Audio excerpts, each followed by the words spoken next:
No 7, nós estamos expondo o Evangelho de Lucas, e nessa exposição, assim como na exposição do livro de Gênesis pela manhã, eu tenho certeza de que nós vamos ganhando a tonalidade do Evangelho. Eu, às vezes, tenho dito que quando nós vamos à praia, é impossível ficar com roupa de banho na praia e não pegar aquela tonalidade por conta da exposição ao sol.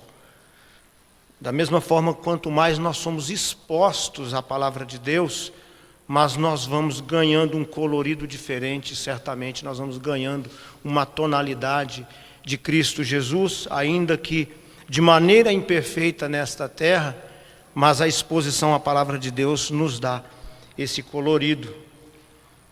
Lucas capítulo 7, a partir do verso 18 até o verso 35, diz assim a palavra do Senhor: Todas estas coisas foram referidas a João pelos seus discípulos.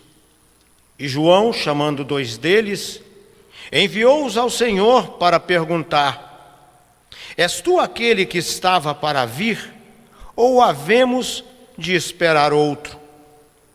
Quando os homens chegaram junto dele, disseram: João Batista enviou-nos para te perguntar: És tu aquele que estava para vir, ou esperaremos outro? Naquela mesma hora, curou Jesus muitos de muitas moléstias e de flagelos e de espíritos malignos, e deu vista a muitos cegos. Então Jesus lhes respondeu: Ide e anunciai a João o que vistes e ouvistes. Os cegos veem, os coxos andam, os leprosos são purificados, os surdos ouvem, os mortos são ressuscitados, e aos pobres anuncia-se-lhes o Evangelho. E bem-aventurado é aquele que não achar em mim motivo de tropeço. Tendo-se retirado os mensageiros, passou Jesus a dizer ao povo a respeito de João: Que saístes para ver no deserto? Um caniço agitado pelo vento? Que saístes para ver? Um homem vestido de roupas finas?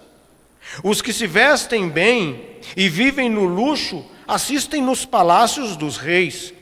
Sim, que saístes para ver? Um profeta? Sim, eu vos digo, e muito mais que um profeta. Este é aquele de quem está escrito: Eis aí envio diante da tua face o meu mensageiro, o qual preparará o caminho diante de ti. Eu vos digo, entre os nascidos de mulher, ninguém é maior do que João, mas o menor no reino de Deus é maior do que ele. Todo o povo que o ouviu, e até os publicanos, reconheceram a justiça de Deus, tendo sido batizados com o batismo de João. Mas os fariseus e os intérpretes da lei rejeitaram quanto a si mesmos o desígnio de Deus, não tendo sido batizados por ele. A que, pois, compararei os homens da presente geração? E a que são eles semelhantes? São semelhantes a meninos que, sentados na praça, gritam uns para os outros: Nós vos tocamos flauta e não dançaste, entoamos lamentações e não choraste. Pois veio João Batista não comendo pão, nem bebendo vinho, e dizeis: tem demônio. Veio o Filho do Homem comendo e bebendo, e dizeis: eis aí um glutão e bebedor de vinho, amigo de publicanos e pecadores. Mas a sabedoria é justificada por todos os seus filhos. Vamos orar mais uma vez. Ó Deus santo, Deus amado, Pai gracioso, Tu és Deus eterno, Deus santíssimo, Deus de absoluta bondade e misericórdia. O Senhor é o único digno de louvor. O Senhor é o único digno de gratidão verdadeira, porque só o Senhor é capaz de amar a ponto de dar o seu Filho, para que todo aquele que nele crê tenha vida eterna. Nós bendizemos o teu nome, Senhor. Estamos aqui, ó Deus, com corações contritos para prestar um culto de adoração ao Senhor, reconhecendo a nossa pequenez, a nossa necessidade do teu favor.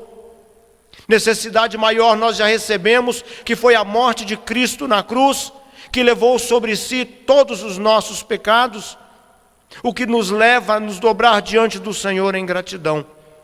Pedimos que o Senhor nesta noite aplique a tua palavra aos nossos corações e que ela traga aos nossos corações esperança e nos dê certeza do teu reino plantado no nosso meio, para que possamos viver com alegria, mesmo que em meio a esta pandemia e outros desafios que existem e que poderão vir às nossas vidas. Porque tu és Deus fiel, por isso nós te louvamos, e nós só fazemos isso porque fazemos na mediação do teu Filho amado e nosso Redentor, Jesus Cristo. Amém. Meus irmãos, algo que sempre me chamou a atenção quando tive a oportunidade de ver é acerca da dúvida. Às vezes eu observava quando Nilza ou as meninas estavam se preparando para vir ao culto, e não se espantem, a família sempre é fonte de ilustração riquíssima nos sermões, e elas estavam se preparando e colocavam uma roupa, e aí depois eu às vezes ia para a sala ou na varanda, ou estava preparando alguma coisa, e quando eu voltava, a roupa que elas iam sair, não é mais aquela, a blusa é outra. E às vezes na hora de sair, dá uma olhada, uma conferida, o que você acha? Não, acho que se trocar o sapato, porque está com 3 cores, o sapato está de uma cor, a bolsa está de outra e a blusa de outra, quem sabe? São dúvidas muito simples e muito comuns. E algo que nós não temos dúvida, é que a dúvida nos perseguirá durante toda a nossa existência. Tenha ela qualquer aspecto, então ela será uma companheira constante na caminhada cristã.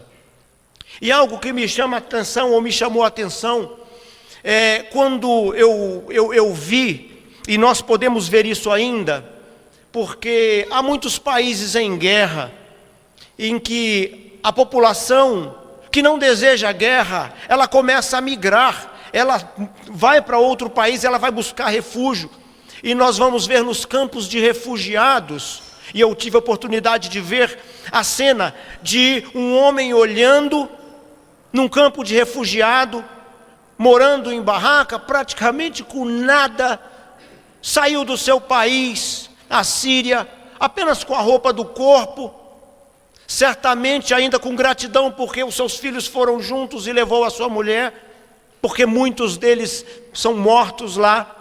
Mas algo que ficava muito claro no olhar daquele homem era uma dúvida tão grande de como seria o futuro.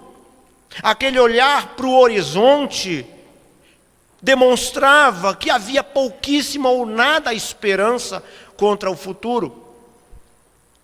Esse tipo de dúvida que faz com que ele esqueça que há um Deus, ou talvez nem tenha sido tocado, não tenha despertado que há um Deus. E aí esse texto nos fala acerca da dúvida de um grande homem, a dúvida de João Batista, e o texto nos é claro. Acompanha no versículo 18, ele diz assim, olha, todas estas coisas foram referidas a João pelos seus discípulos. Mas que coisas? Acontece que Jesus estava no seu ministério e João havia sido preso, e nós nos lembramos quando nós lemos o Evangelho de Marcos. Ele foi preso porque ele discordou, porque nas suas declarações públicas ele discordava de Herodes Antipas, que estava se casando com Herodias, uma outra esposa. Ele estava cometendo adultério. João Batista declara isso, e ele é preso por isso. Nós conhecemos qual foi o fim de João Batista. E nesse momento, quando João Batista manda ou pede aos seus discípulos que procurem Jesus, ele havia ouvido coisas acerca de Jesus, e nós vamos saber destas coisas, aquilo que foi pregado na semana passada, na semana anterior. Ele ouviu acerca da cura do servo do centurião, ele ouviu acerca da ressurreição do filho da viúva de Naim, e muitas outras coisas João Batista certamente tinha ouvido, porque a prisão onde ele se encontrava lhe era permitido visita, sobretudo dos seus discípulos. Mas João Batista teve uma dúvida. Jesus, esse que está fazendo esses milagres, é aquele que estava prometido para vir, ou nós devemos esperar outro? Esta era a dúvida de João Batista. E aí ele manda os seus discípulos fazerem esta pergunta para Jesus. Vamos pensar que João Batista conhecia Jesus. O texto que nós lemos em Isaías 40 falava de Jesus. O texto de Malaquias 3 fala de João Batista, aquele que vai aplainar o caminho do Senhor. Aquele que depois de 400 anos, em um silêncio profético, ele traz novamente a profecia acerca do Messias. Esse mesmo João Batista que depois batizou Jesus e que ouviu do céu a voz que dizia: este é o meu filho amado em quem eu me alegro, em quem eu me comprazo. Então não era um homem que havia ouvido apenas falar de Jesus Cristo, mas um homem que havia tido contato com ele, um homem que se julgava indigno sequer de amarrar as sandálias do seu Senhor, e que dizia, como o Evangelho de João nos mostra: importa que ele cresça e que eu diminua, ou que eu nem seja visto. Acerca deste homem que ele conhecera e conhecera bem, ele tem dúvida. E aí nós podemos pensar que João Batista tinha também o entendimento dentro daquela cultura judaica de que o Messias vindo, aquele que traria julgamento sobre o povo, o Messias vindo seria aquele que iria libertar Israel do jugo romano. E talvez nos pareça que João Batista aqui não tenha entendido, ou pelo menos naquele momento na prisão, naquele momento de sofrimento, olhado um pouco da perspectiva do Cristo que viria com julgamento apenas na sua segunda vinda. Então ele pede aos seus discípulos que leve esta dúvida a Jesus. A dúvida, ela pode causar desconforto. Às vezes na dúvida, e aí nós vamos nos lembrar da situação de João Batista. Ele está preso, certamente o julgamento seria viciado. João Batista, nós sabemos o destino que aconteceu. Talvez na mente dele ele imaginava que talvez pudesse ser executado. Então, essa passagem que nos mostra acerca desta história de João Batista nos fala algo bastante interessante que também diz respeito a nós. Se João Batista, tendo conhecido Jesus de perto, tendo batizado Jesus, tendo ouvido a voz do próprio Deus, que Jesus era aquele em quem Deus se alegrava, se comprazia, era aquele o qual ele se julgava indigno de amarrar as sandálias, era realmente o Messias, ou ele deveria esperar outro? Nós também podemos ter dúvida acerca de muitas coisas, sobretudo quando nós estamos passando por momentos muito difíceis. É possível que vacilemos, ainda que momentaneamente, transitoriamente, nós olhemos as dificuldades. Hoje nós temos um retrato muito mais claro do que João Batista tinha. Hoje nós temos a realidade da cruz, nós temos a realidade da ressurreição de Cristo, que fortalece ainda mais a nossa fé. e faz com que nós possamos olhar a realidade que nos envolve com lentes muito mais precisas, para que nós não tenhamos uma fé vacilante. Então nós vamos ver que nesse texto, primeiro, indo à fonte, cujo tema, um sinal do reino, e o Senhor Jesus vai nos falar isso. Então algo que nós percebemos primeiro aqui, que João Batista, na sua dúvida, ele não procura em outro lugar, mas ele vai direto à fonte. Ele envia os seus discípulos ao próprio Jesus. Ele envia os seus discípulos àquele que poderia dar respostas. Com a convicção, talvez enfraquecida pela dúvida e pela circunstância do seu aprisionamento, ele vai à fonte, ele vai direto a Jesus. A fé, às vezes, tem graus diferentes. Ela é fortalecida à medida que nós somos expostos ao Evangelho. Ela é fortalecida à medida que nós somos expostos à palavra de Deus. Porque o próprio Espírito de Deus é aquele que fala ao nosso coração acerca de Jesus, que é aquele que veio, aquele que era esperado e que veio. E hoje, como eu disse, nós temos uma visão muito mais clara. Nós estamos talvez com um privilégio maior do que aqueles que estavam no Antigo Testamento, que não viram isso. João Batista sabia que Jesus era o Messias. João Batista viu um sinal inconfundível de que Jesus era de fato o Filho de Deus.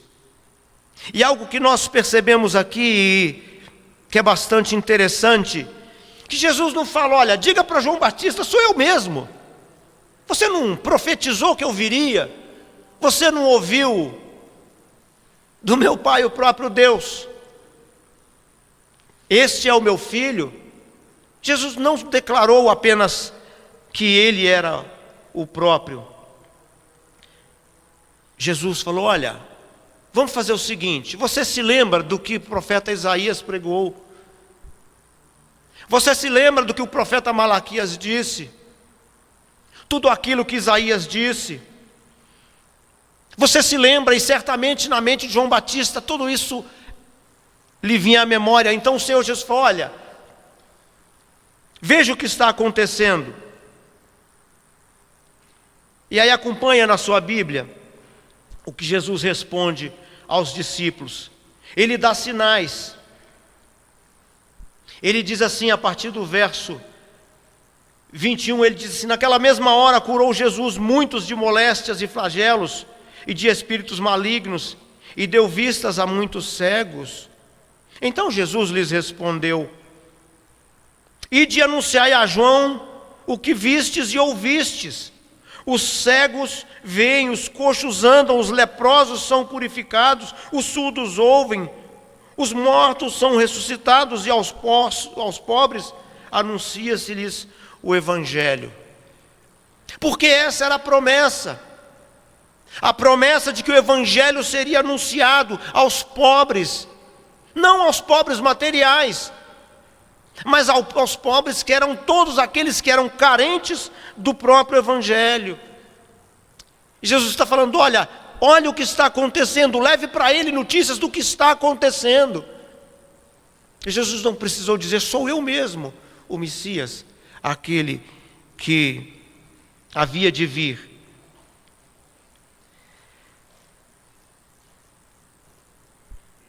O Senhor Jesus faz outra coisa.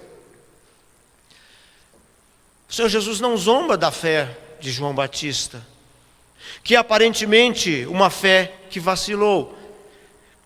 E eu quero entender e crer que na multidão que ouvia Jesus falar, ali estavam também fariseus, escribas, homens que estiveram ouvindo João Batista no deserto, homens que acompanharam a pregação de João Batista. E naquela multidão, provavelmente conhecendo João Batista, porque rejeitaram a pregação de João Batista e também rejeitavam a pregação do próprio Senhor Jesus. Certamente na mente deles olhavam João Batista e pensavam: ele vacila na fé. Ele vacila na fé, ele é um vacilão, ele não consegue. Mas Jesus conhecia João, e algo que o Senhor faz aqui, o Senhor zela pela reputação de João Batista. Ele protege a reputação de João Batista. A partir do verso 24, o Senhor Jesus começa a falar acerca de João Batista. Ele diz assim: olha, tendo se retirado os mensageiros, passou Jesus a dizer ao povo a respeito de João. E aí ele faz essas perguntas clássicas àqueles que provavelmente olhavam João Batista como alguém que não tinha certeza, e colocando talvez em dúvida aquilo que João Batista havia pregado no deserto e que eles ouviram. E ele diz: olha, que saístes para ver no deserto? Um caniço agitado pelo vento? Ou seja, alguém que não tem certeza, que vacila ao sabor do vento? Que saístes para ver um homem vestido de roupas finas?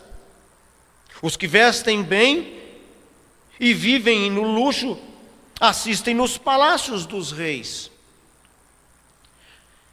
O que Jesus estava querendo dizer aqui, que João Batista não era como uma vara que o vento balança para lá e para cá. Que a fé de João Batista era sólida. Que muito embora, como ele era criticado, porque vivia no deserto, as suas vestes não eram vestes muito convenientes. A sua maneira de se alimentar também não era uma maneira muito bem vista. Ele está dizendo: olha, se vocês estão querendo procurar alguém com vestes finas, procurem nos palácios. Porque lá nos palácios está cheio de pessoas que para ficarem próximas do poder precisam bajular. Que para ficarem próximas do poder precisam mentir em elogios. E João Batista é sincero. E embora Cristo não tenha dito, a sinceridade de João Batista, a honestidade de João Batista, a sua convicção, a sua fé, fez com que ele fosse para a prisão. Porque ele teve coragem de dizer que o rei não poderia se casar naquelas circunstâncias novamente. Portanto, João Batista não era um homem de fé vacilante. O Senhor Jesus protege os seus, conhece os seus, conhece o coração dos seus. Jesus nos ensina a compreender o sofrimento alheio. Ele compreendia o sofrimento de João na prisão, ele compreendia o que talvez se passasse na cabeça de João, sabendo que muitos naquele tempo entenderam o mal acerca da vinda do Messias, daquele que viria para destronar o rei, daquele que viria com julgamento imediato. O Senhor Jesus veio para curar os doentes, cuja doença maior era a necessidade de salvação, de redenção. Era a necessidade de um redentor, de um novo rei, que diferente do rei que havia aprisionado João Batista, um rei que cuida dos seus, de um rei que conhece o coração dos seus. O episódio da vida de João Batista nos traz umas lições preciosas. Nos mostra que ainda que nós possamos ter dúvidas sobre algumas questões que nos surgem durante a caminhada, e quando nós estamos diante de grandes desafios, o nosso foco às vezes fica apenas no fato de estarmos presos, talvez injustamente, e tiramos o olhar daquele que veio, da promessa que se cumpriu Ou seja, o Senhor também entende a você e entende a mim, quando os nossos corações às vezes vacilam. E Ele não faz pouco caso disso. Por isso Ele defende João Batista. Talvez João Batista tivesse dúvida naquele momento quanto à identidade de Jesus. Este seria realmente o Cristo prometido? João Batista poderia dizer: esta prisão é justa. Eu estava pregando acerca do Senhor. Por que eu estou sofrendo? Por que eu estou passando por isso? Valeu a pena pregar o Evangelho? Valeu a pena falar do Messias com toda a esperança, com toda a convicção?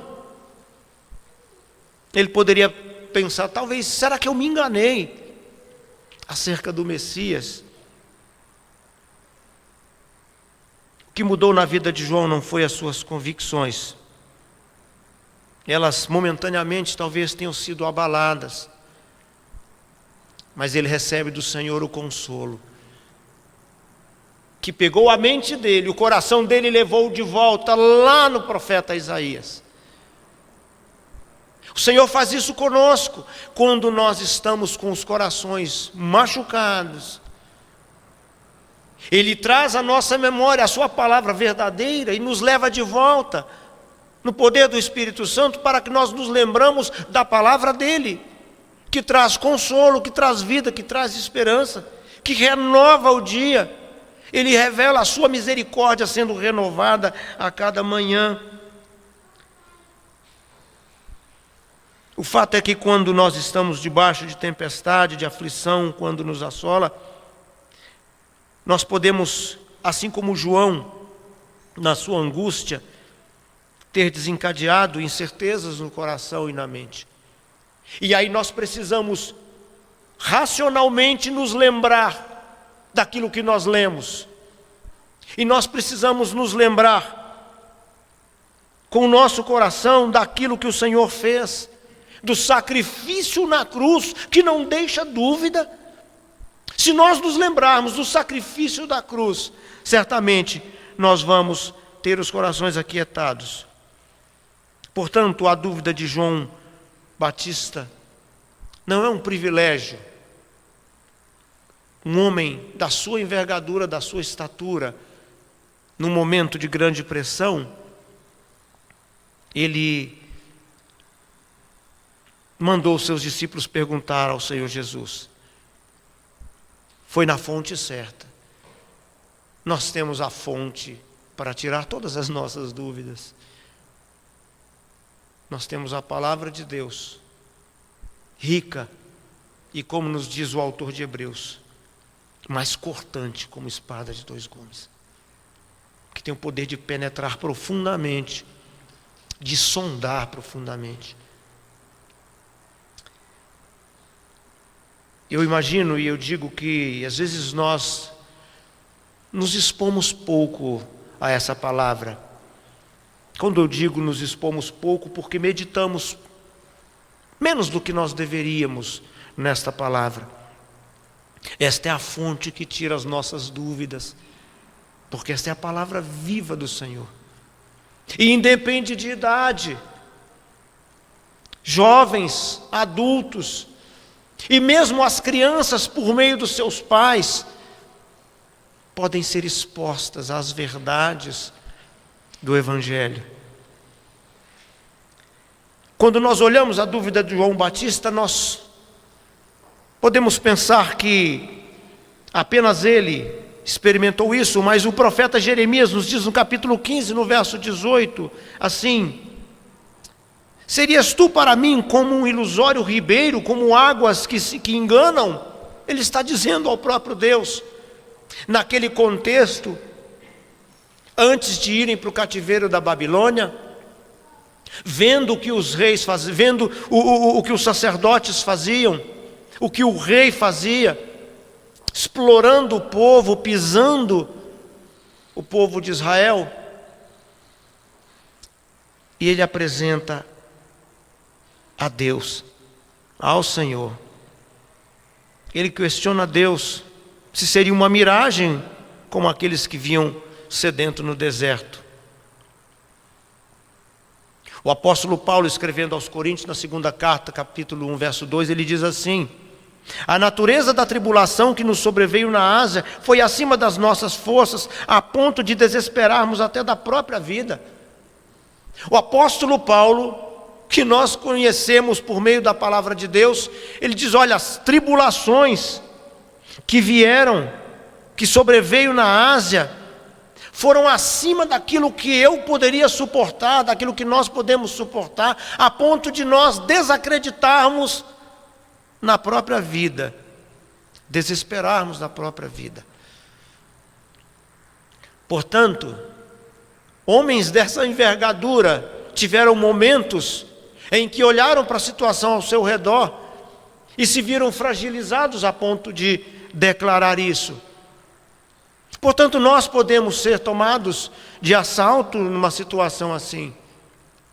Mas no meio do turbilhão é necessário que nós saiamos desse vendaval e possamos olhar tudo isso à luz das promessas, à luz das obras de Cristo, à luz do que nós somos hoje, com uma dignidade mudada, com a dignidade de Cristo, e possamos encontrar consolo nisso.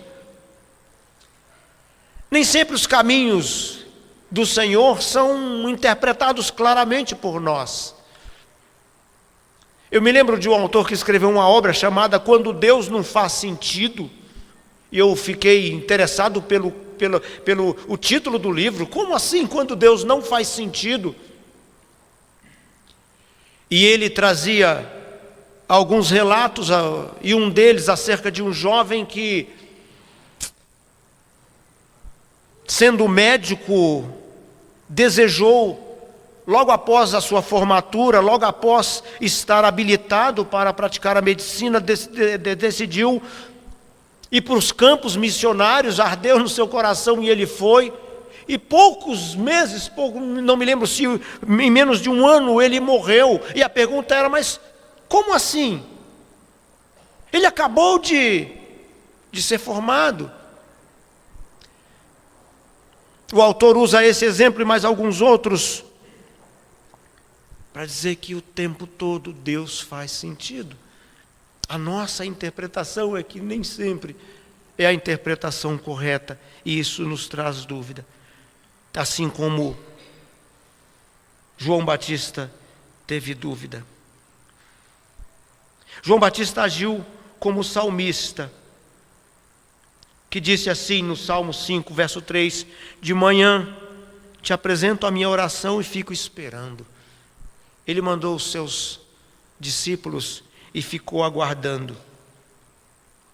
Assim nós devemos aguardar no Senhor, ainda que o momento seja tumultuado e possa parecer diferente, e possamos imaginar que a coisa é diferente. O Senhor Jesus é aquele que cuida dos seus filhos.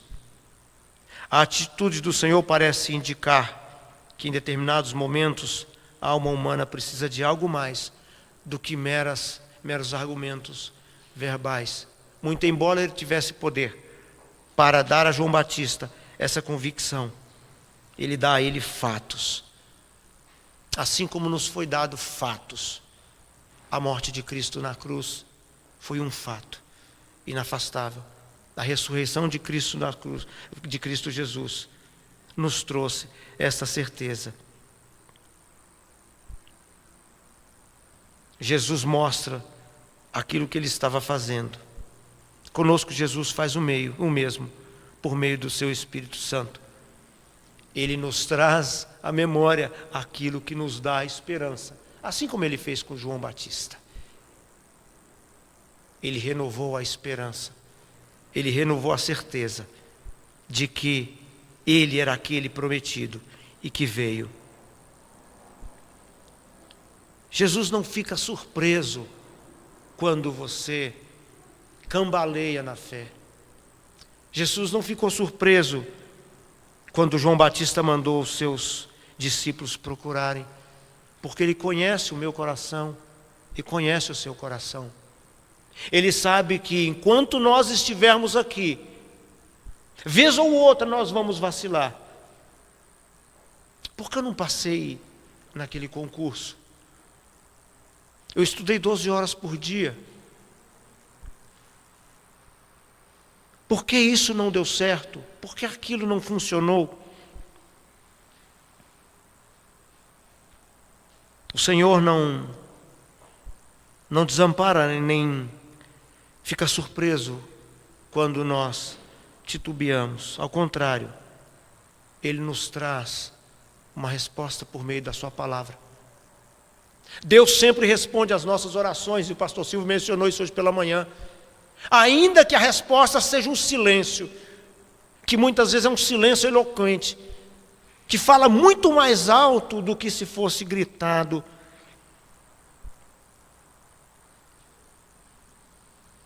Nós não podemos nos deixar dominar pela dúvida, sobretudo acerca desse Deus gracioso e Deus bondoso. Outro detalhe que esse texto nos mostra, que nem todos nós somos iguais. O Senhor Jesus começa a dizer acerca de João Batista. Ele diz assim, a partir do verso 27, e quem é aquele, aliás, este é aquele de quem está escrito, eis que aí envio diante da tua face o meu mensageiro, o qual preparará o caminho diante de ti. E eu vos digo, olha, entre os nascidos de mulher, ninguém é maior do que João, mas o menor no reino de Deus é maior do que ele. William Hendrickson explica esse detalhe, dizendo que aquele que experimentou ou conheceu o reino de Deus, esse é maior do que João Batista, no sentido de que João experimentou antes, mas aqueles que conheceram Cristo e que foram convertidos, e que aqueles que foram transformados, que receberam nova vestidura, é maior do que ele, mas apenas no sentido de que veio depois dele. Ele estava dizendo isto aqui para os fariseus, intérpretes da lei, que rejeitaram tanto a João Batista como ao próprio Cristo. Rejeitaram ser batizados por João. E aí Jesus no verso 31 diz, a quem compararei os homens da presente geração? Eles são semelhantes a quê? Ou a que são semelhantes?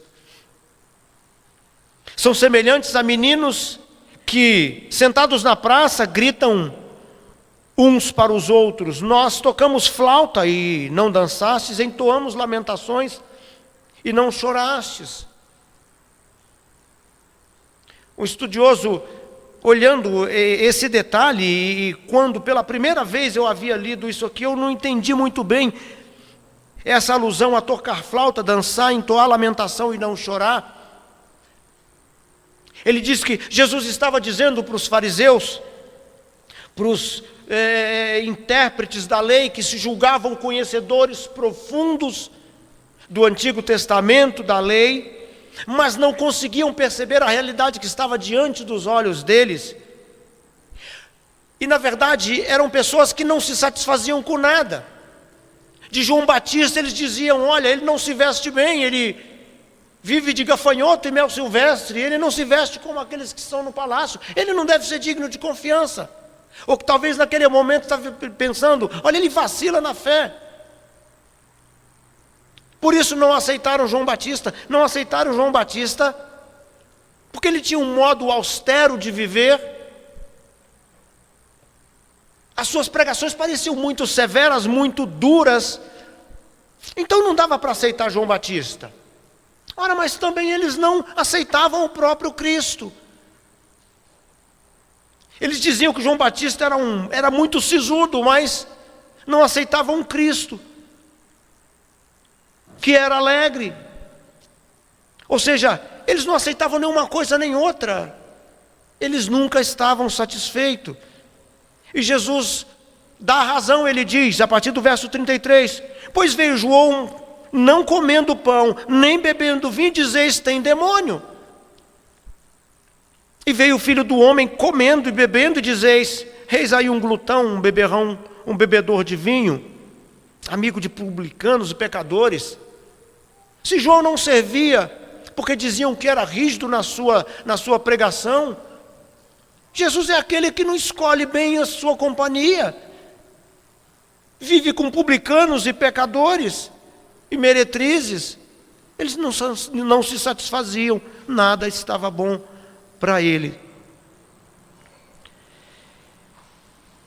O Senhor Jesus conhece a dúvida de João Batista, conhece a sua dúvida, protege João Batista, não apenas a reputação, mas o seu coração e a sua mente, da mesma forma que nós somos guardados pelo poder do Espírito Santo, pela exposição à palavra do Senhor, pelo próprio Deus, para que não sejamos como meninos que não dançamos quando tocam flauta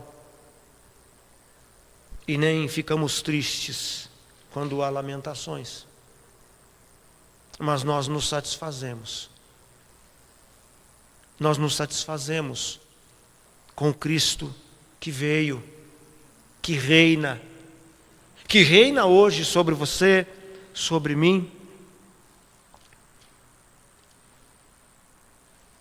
Por isso a sabedoria ela é justificada por todos os filhos de Deus. É esse Senhor ao qual nós servimos. É esse Senhor que sabe que nós, às vezes, temos dúvidas. Esse mesmo Senhor que morreu na cruz para que você e eu tivéssemos vida hoje. Por isso nós devemos ir na fonte da palavra do Senhor, para que nós tenhamos a nossa esperança renovada a cada manhã. Que Deus nos abençoe. Vamos orar. Ó Deus amado, Pai bendito, toda a glória do céu pertence ao Senhor. Nós não somos dignos do seu favor. Nós recebemos essa dignidade na morte de Cristo Jesus. A nós nos foi imputada a justiça dele. E é somente por isso que hoje nós conseguimos compreender o teor da tua palavra. É somente por isso que nós conseguimos sobreviver em um mundo tão difícil, com corações alegres e esperançosos. Ó Deus de infinita bondade e misericórdia, somos gratos porque o Senhor nos reúne como povo teu, para que possamos, ó Deus, nos banquetear na tua palavra, para que nós possamos, ó Deus, sempre que tivermos dúvidas, buscar na fonte correta. Temos certeza que o Senhor Jesus reina e reinará por toda a eternidade. Em nome dele que nós oramos. Amém.